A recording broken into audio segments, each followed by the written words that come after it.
Hi everyone, welcome back to the Kind Mind series. Hopefully you've been joining us on this journey, but if not, then welcome. This week's episode is on connecting with others, and I chat to Jazz, one of our student counsellors, about the importance of human connection and why this is so important for our well-being. We talked about how human connection has changed over the last few months due to the coronavirus pandemic. We spoke about the role of social media and how we connect with others.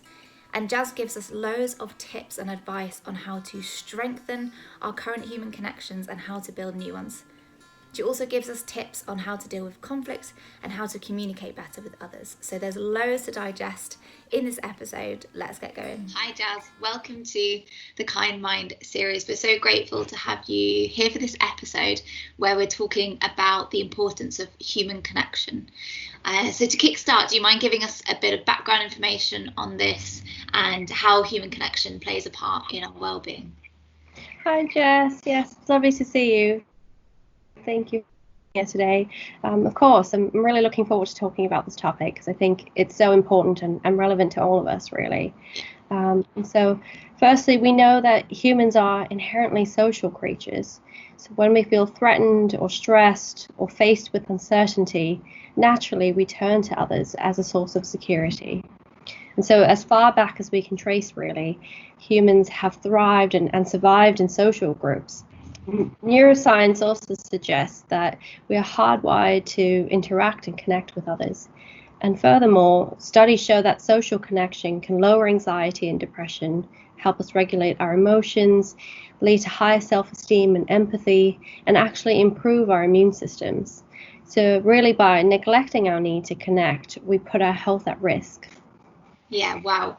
And given that list of things, it really feels that human connection is a key element in helping us manage difficulty, really. And, you know, it's no wonder that we turn to our loved ones for support and for advice. Yeah, exactly. So connection with people who we feel closest to is actually the quickest way to seek reassurance, to calm our nerves, to feel safe, and to reduce our anxiety levels. And so this is particularly relevant during moments when we feel threatened or stressed, and is especially important in this current time of uncertainty and change that we find ourselves in. Yeah, actually, let's talk about that for a moment, because the ability to have our normal levels of human connection has just changed so dramatically over the last few months. You know, we've had periods of time when we've been in complete lockdown, and even now with, you know, the new social distancing measures, it still feels quite hard to connect with others. Do you think this will have led to changes in people's well-being? What's going on? Yeah, absolutely. So the Office for National Statistics actually completed an analysis recently on loneliness during lockdown. And what they found was that during the first month of lockdown, 7.4 million people across Great Britain said that their well-being was affected through feeling lonely. And so among this group, those aged 16 to 24 years old were more likely to have experienced what they call lockdown loneliness, in addition to those who live alone. And so those who reported feeling lonely were also more likely to report feeling stressed or anxious and less happy overall. And so I know at the moment lockdown restrictions may be easing a bit, and so it might make it easier to meet up with a few people. But I think interaction with our usual support networks has changed, and the way we connect with others may look really different at the moment as well. And so as students, you might be used to seeing your classmates regularly and by default, really. So not having to make any specific plans, but rather just counting on seeing them at uni. You might also be used to living in student halls and having corridor mates, or just being surrounded by other students when you're at the library or the cafeteria. And so I know some of you may have also returned home to live with your families as well. And so while living with other people can certainly help to mitigate some of the negative consequences we find in isolation and loneliness, it may also bring up other relationship difficulties as we learn to live together in a shared space. I think for people who are living alone at the moment as well, and with social distancing, this has also meant a lack of physical touch and physical contact. So social touch, which is sort of, a hug or a pat on the back from a friend or a high five. These sort of things help to stimulate the release of oxytocin in our body, which is a hormone involved in increasing positive, feel-good sensations of trust and emotional bonding and social connection. Also, a lack of touch has been shown to increase cortisol levels in the body, which can lead us to feel more stressed and more anxious than usual. A really interesting experiment that was done by the researchers at the University of Chicago and Harvard found that negotiators who shook hands were more open and honest with each other and actually reached better outcomes. And so shaking hands alone causes the centers of the brain associated with rewards to activate. So you're literally conveying warmth. Wow. It's just so clear, the effects of being in isolation and having to distance from people, and how that's made us all feel. And it's amazing to hear the research behind that and why that is. And it's made me realise myself, how much I took that social touch for granted. It's going to be amazing when we can finally sort of hug our friends when we meet up with them and things like that. I also just want to pick out the fact that you said that the age group that was reporting the loneliness was the 16 to 24-year-old age group. And I think it just therefore feels, really poignant that we're discussing this right now, in case there are students who are struggling. And it's completely understandable because there have been so many significant changes to university life.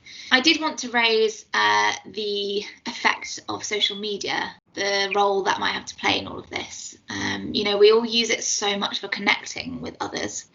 And I wonder if, throughout the last few months, we've even maybe relied on it more. And maybe for some people, it's been the only form of human connection that they feel like they've had. And I just wonder whether this might be inadvertently causing loneliness for some of us. Yeah, so I think social media has its place, and certainly for some people, especially at the moment when we're not able to meet up, can help us to keep in touch with friends and family, and simply feel more connected just by being able to follow what someone is up to. It's not uncommon as well for some people to have hundreds or even thousands of online friends. But I think on the other side of this, we see that this may not actually match up with their offline world, and how many close relationships somebody actually has, or what the quality of those relationships looks like. So when we're engaging in the sort of one-way communication, so that is not live conversation, something that we're also missing out on is eye contact or visual cues about one's body language. And so our brains are actually wired to automatically reflect body language and facial expressions and emotions, which allows us to convey empathy towards others, strengthening our connections. So when you see a person take some sort of action, that part of your brain also fires up the neurons associated with the same action. So when your conversation partner smiles, a part of your brain actually smiles too. And so another study found that people who trust each other work better together, which is kind of obvious, but actually face-to-face interaction helps to facilitate that. And so the good news is that although we might not be able to meet up in person at the moment, research has also suggested that video conferencing can still produce many of the same benefits of an in-person interaction. They estimated that it's about 80% as effective. Wow. So I think while social media is a useful tool for many of us, it's important to think about really how we're using it, and just to take some time to reflect on how it's making us feel and whether it's useful. So my suggestion would be to include kind of a mixture of face-to-face interactions with your social media use as well. So it might be that you use sort of FaceTime or Zoom or Teams to help foster a greater sense of connection with others. I think it's also really important to remember that it's really the quality of your relationships that's important. So it's not necessarily about how many friends you have or how many people you know, or whether you're in a relationship or not. Even just being able to connect in a meaningful way on a regular basis with a few people that you feel close to is really, really valuable. Yeah, definitely. And so from that, I understand then that it's fine to have lots of connections, including the online ones, but it is those few close close relationships, close connections that we have that really contribute the most to our well-being. Yeah, definitely. So I want to tell you about the blue zones. This is something that I've been reading a lot about lately and I get quite excited by. But the blue zones are 5 areas on our planet with a concentration of the longest living and healthiest populations. So not only experiencing a greater longevity, but also good health well into advanced age. And so when we look at what is happening in these areas, we see that one of the key components to longevity in the blue zones is social connectedness. So people who live in a community live longer, better lives. Okinawa, Japan is one of these blue zones and has some of the highest life expectancy rates in the world. Perhaps one of their greatest secrets, I think, is this tradition they call moai. And it's a lifelong circle of friends that extends into the hundreds. So they live in small neighborhoods across Okinawa, and friends meet up for a common purpose. So it could sometimes be daily, it could sometimes be 2 to 3 times a week, just to gossip, to experience life, to share advice, and even financial assistance when needed. So traditionally, groups of about 5 children, 5 young children were paired together growing up. And it's then that they made a commitment to each other for life. And so as their second family, they would meet regularly with their moai for both work and play and to pool resources. And some moais have lasted over 90 years. No way. It's amazing. And so each member of the group really knows that her friends count on her as much as she counts on them. And so one of these members put in a really lovely way that it's much easier to go through life knowing there is a safety net.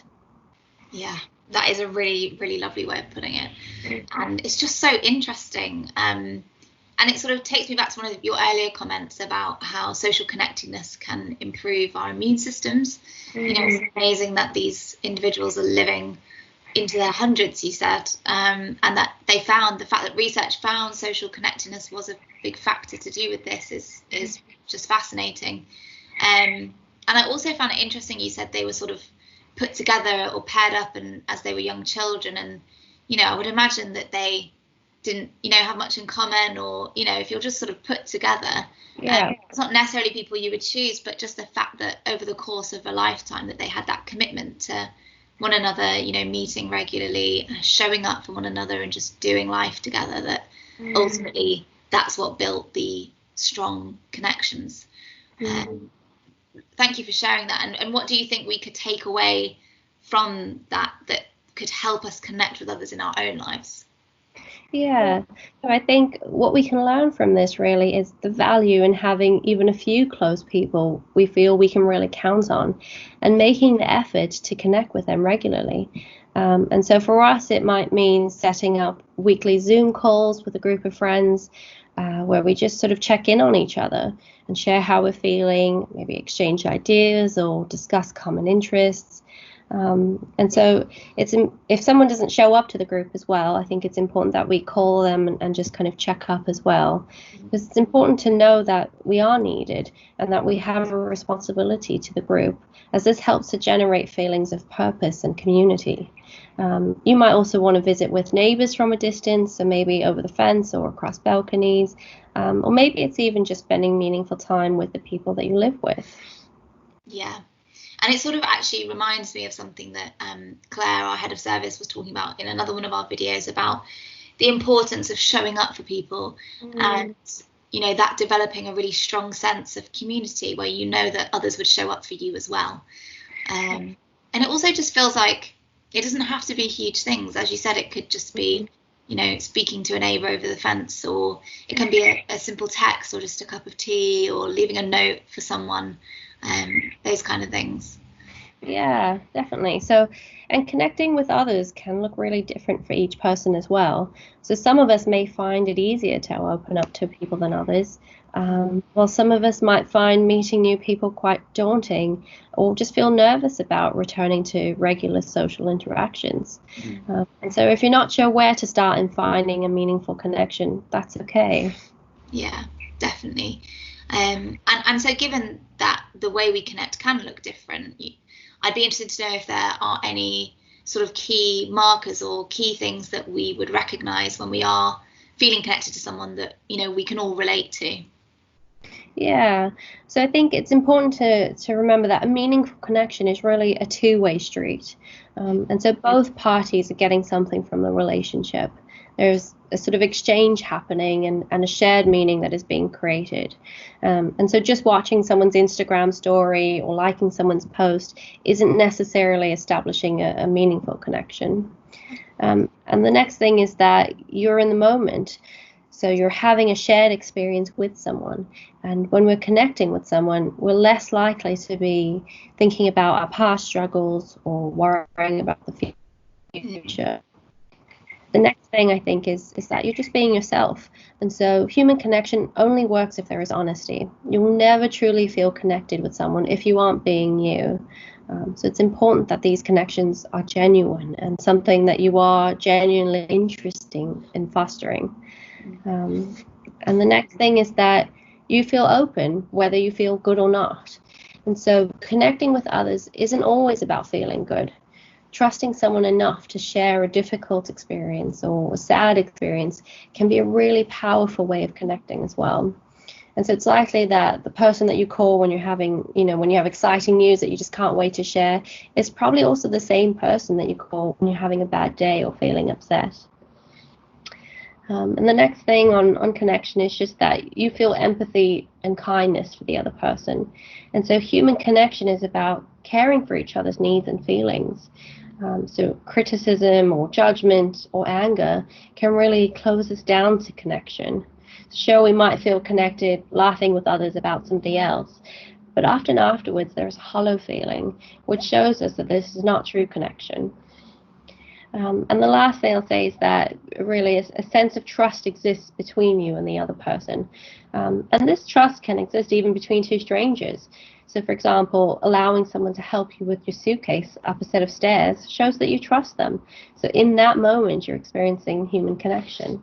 Yeah, I love all those different points and examples. And it's so good to have those few things that we can reflect on maybe in our own current connections and relationships, and to also think about them when we're building new ones. Are we able to do those things that you've just said? Yeah, and something else that I've been hearing from students as well, or even just thinking about my own social life, is that because we aren't doing as much as we usually are at the moment, there may not feel like there's as much to talk about when we do connect. And so I think this might just be where we need to get a bit creative, really. And so some ideas that I've tried or that I've heard about are things like hosting an online pub quiz, maybe creating a Zoom happy hour or coffee morning. You could start a book club or a discussion group. You could play card games or board games online, or video chat. You could maybe watch a movie with a friend through Netflix Party, where it synchronizes your video playback, so you're literally watching it at the same time, and you can kind of chat about that. One of my friends actually set up a virtual park run. And so he used to do a park run every weekend with his mates. And so at the moment, they've just essentially run their own 5K and submit their times. And then somebody sends out a sort of newsletter to everyone that sort of looks like the official park run one, with everyone's times on there and thanking the volunteers and just congratulating everyone on their participation. So I think it's, really about getting creative at the moment with what we do have available to us. And the service is actually also running online connect groups. So this is for students to be able to get together over Teams, and just have a safe space really to talk about how they're feeling, what's going on for them, how lockdown is impacting on them, and maybe share ideas and tips for how to cope. Yes. And whilst we're talking about that, if there is anyone listening who is interested, you can just head to our website for more information, and email us at counselling@imperial.ac.uk to sign up for that online connect group. So we've spoken now about the importance of human connection and how we go about doing that, but I wanted to also talk to you a bit about conflict in relationships. I was reading that conflict can be more damaging than just being on your own. So it sort of emphasizes that the importance of the connections that we do have being positive and being healthy ones. With those things in mind, you know, do you have any advice on what to do when we are struggling with conflict, therefore, or, you know, disagreeing with others? Yes, of course. So I think it's important to remember that some conflict is normal in any relationship. Yeah. So, you know, not to worry or get too discouraged if you're finding some of that in your relationship at the moment. But what's really important is how we respond to each other and how we sort of repair things when things go wrong. I think during the current lockdown in particular, we may find ourselves feeling more frustrated with others or just getting into more disagreements than usual because we're spending so much more time together, and it may be kind of hard to get your own space sometimes. A few tips though: if the conversation is becoming a bit heated or you notice it starting to become kind of argumentative, try to take a step back. So just sort of take a deep breath, kind of slow things down a bit, and put a pause on the conversation. You might find it helpful to call a timeout. And so you may not be able to actually leave or get your own space at the moment, but just try maybe pausing the discussion. You could switch to another task that you find relaxing. Maybe you can move to another room and agree on a time to come back to resolve or discuss the situation when everyone's feeling a bit calmer.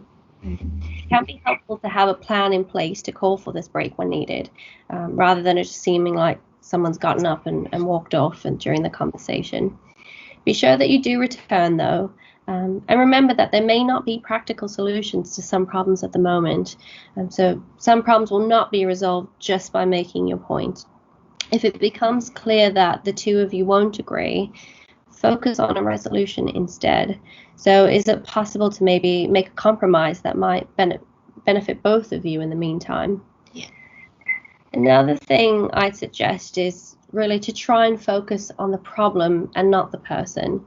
And so it's easy to get caught up in who's right and who's wrong, and wanting to be right and wanting to prove our point, or feeling annoyed when we feel like the other person doesn't get it. But actually, when a disagreement turns to personal insults or mocking tones, the conversation is no longer productive. So try to keep from placing blame on each other. And when a person feels they're being blamed, whether rightly or wrongly, it's common that they respond with defensiveness. Yeah. So a simple trick to kind of avoid getting caught in this trap of blaming each other is using I statements. So I statements, which is simply a sentence beginning with I, help us to reflect on and take responsibility for our own feelings rather than blaming the other person, which usually makes it a bit easier for the other person to hear us.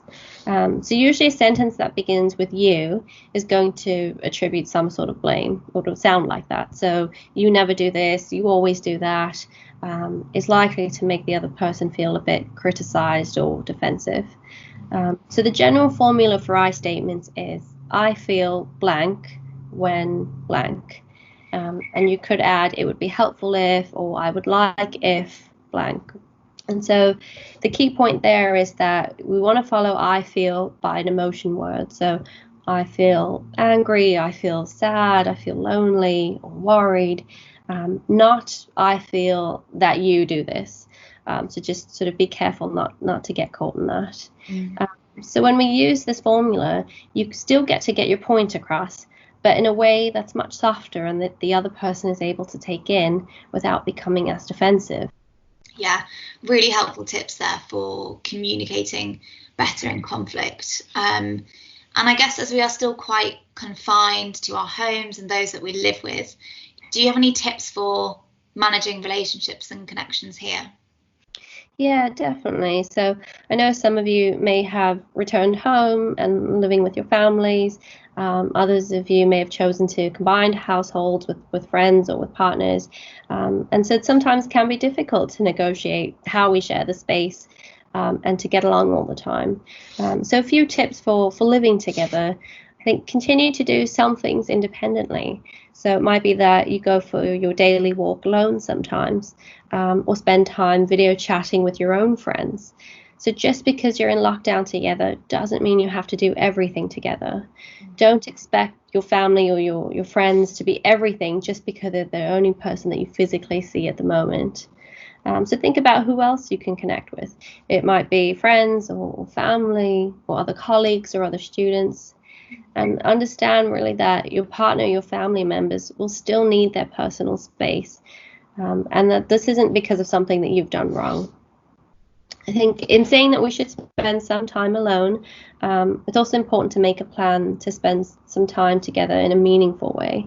So even though you may be passively sharing the space all the time and it sort of feels like you're always together, this doesn't necessarily mean you've had an opportunity to connect in a meaningful way with intention. And so we may be faced with lots of distractions at the moment, or just spending more time engaging with technology. So perhaps plan to have a meal together in the evenings.